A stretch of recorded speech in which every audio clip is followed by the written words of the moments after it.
একটি মাছি খাবারের সন্ধানে বেরিয়ে অনেকক্ষণ থেকে আকাশে উড়ছে, কিন্তু খাবার খুঁজে পাচ্ছে না।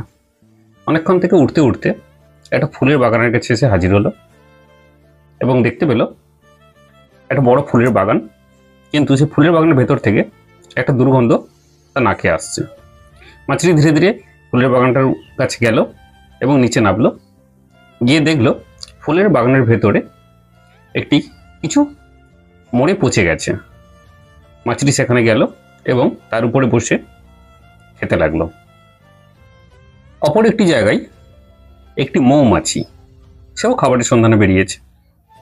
খাবার খুঁজতে খুঁজতে একটি নোংরা স্তূপের জায়গায় গিয়ে পৌঁছালো।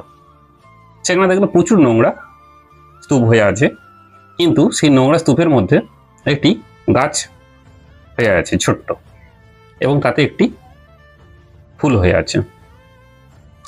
মৌমাছিটি ধীরে ধীরে সেখানে গিয়ে ফুলটার উপরে বসলো এবং সেই ফুল থেকে মধু সংগ্রহ করে খেতে লাগলো। এখন কথাটা হচ্ছে, এই সমাজে ভালো খারাপ দুই আছে, সেটা আমাদেরকে ঠিক করতে হবে আমরা কোনটা নেব। ফুলের বাগানের ভেতর থেকে দুর্গন্ধটা নেব, মাছি হব, না নোংরা স্তূপের ওপরে জন্মানো গাছটা থেকে ফুল ফোটা মধু আস্বাদন করব। দৃষ্টিভঙ্গি পরিবর্তন করতে হবে, নিজেদেরকে বদলাতে হবে নিজেদেরকে।